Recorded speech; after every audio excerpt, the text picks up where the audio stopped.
Hello everyone, today I will show you how to make text bold in Adobe Illustrator file using Adobe Illustrator.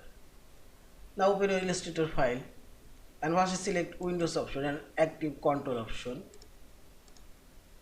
See this. Now click on this type tool option and double click on this text and dragging your mouse select your text, or you can choose a specific text, this text. Now firstly you have to select any font size here. I'll choose Arial. Now here you will find this bold option, already bold here, active. I'll choose bold. Also change this text.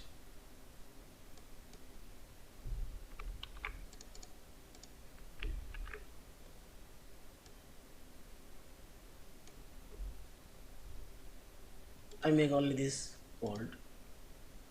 And see this text already bold.